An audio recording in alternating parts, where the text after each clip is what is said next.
Fundamentais de Hannah Arendt, uma pensadora do século XX, né?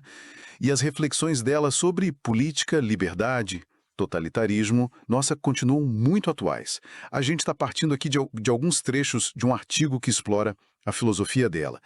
E é interessante ver como a vida dela, sabe? A fuga do nazismo, a influência de filósofos como Heidegger e Jaspers, tudo isso marcou o olhar dela, que era bem único, meio fenomenológico, sobre a política.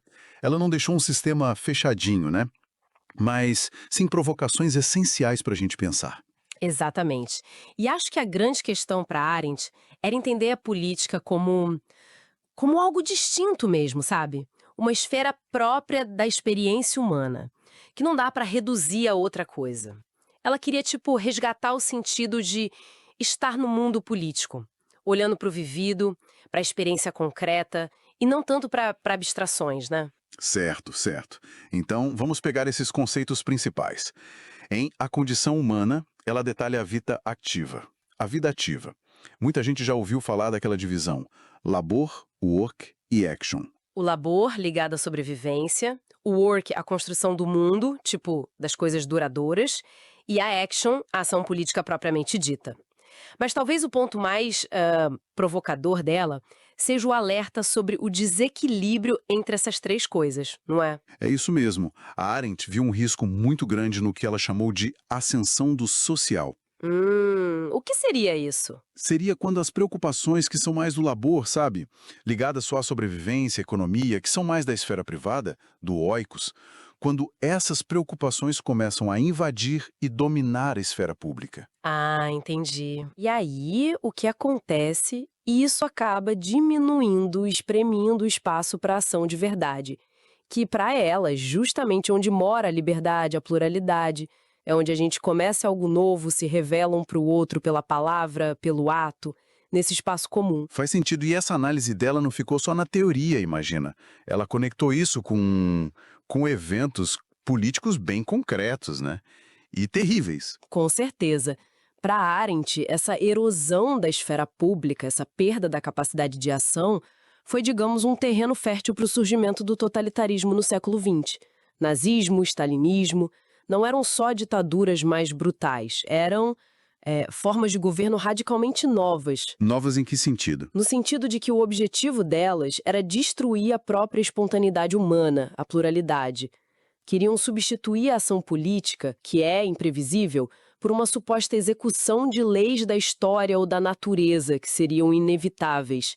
E aí o terror não é só um meio, ele vira um fim em si mesmo, para aniquilar qualquer espaço para o inesperado, para a liberdade de agir. Nossa, uma conexão muito forte. E essa análise da destruição da política nos leva direto para outro conceito dela que é super famoso e polêmico: a banalidade do mal. Que ela desenvolveu quando cobriu o julgamento do Adolf Eichmann em Jerusalém, certo? Sim, esse mesmo. Um conceito que, olha, até hoje é muito mal compreendido, né? Por quê? O que as pessoas entendem errado? Muitos acham que ela estava diminuindo a culpa do Eichmann ou os horrores que ele cometeu, mas não era nada disso. Pelo contrário, a banalidade que ela apontou era para algo talvez ainda mais assustador. Que seria a possibilidade de um mal extremo não vir necessariamente de uma maldade profunda, de um ódio visceral ou de sadismo, mas sim de uma assustadora ausência de pensamento crítico.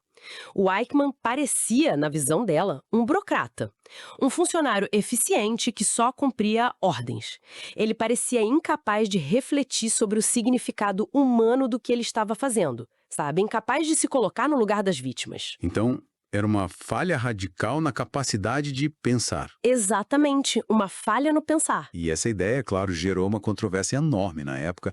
Acusaram ela de relativizar a culpa dele, né? Sim, a controvérsia foi gigantesca, mas a questão para Arendt era justamente investigar essa ligação perigosa entre não pensar e pensar para ela tipo um diálogo interno silencioso, uma avaliação moral que a gente faz, e a capacidade de cometer atrocidades em massa. Isso levou ela, mais pro final da vida, a se aprofundar mais nas faculdades do pensar e do julgar. Certo. E qual a diferença que ela faz entre essas duas, pensar e julgar? E por que o julgamento se tornou tão importante para ela? Olha, ela diferenciava o pensar, que seria essa busca constante, inquieta por significado, do conhecer, que busca mais verdades objetivas, fatos. Já o julgamento, e aí ela se inspira muito em Kant, seria a capacidade de ter uma mentalidade alargada. Mentalidade alargada? Seria a capacidade de considerar uma questão a partir de muitos pontos de vista diferentes.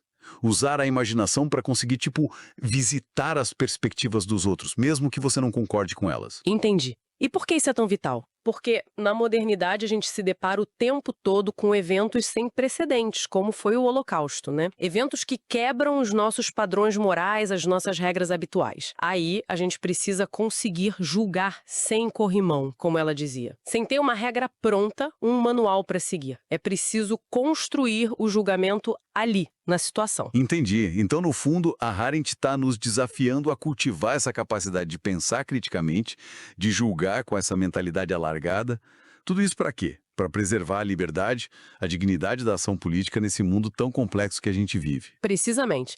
É um chamado à responsabilidade individual através do pensamento e do julgamento. E fica talvez uma reflexão final pra gente, né? Se a Arendt valorizava tanto a nossa capacidade de começar um novo, o inesperado, e ao mesmo tempo se preocupava com a erosão das estruturas que nos ajudam a julgar, como é que nós hoje podemos fortalecer essa capacidade? Essa capacidade de avaliar de forma responsável acontecimentos, ideias que desafiam as nossas categorias usuais. Que tipo de espaço público, de mundo comum, a gente precisa construir ou preservar para que esse pensamento e esse julgamento críticos possam florescer? Gente, encontro vocês em outro podcast. Não esqueçam de se Encontro inscrever vocês no em nosso outro podcast. Não esqueçam de se inscrever no nosso canal.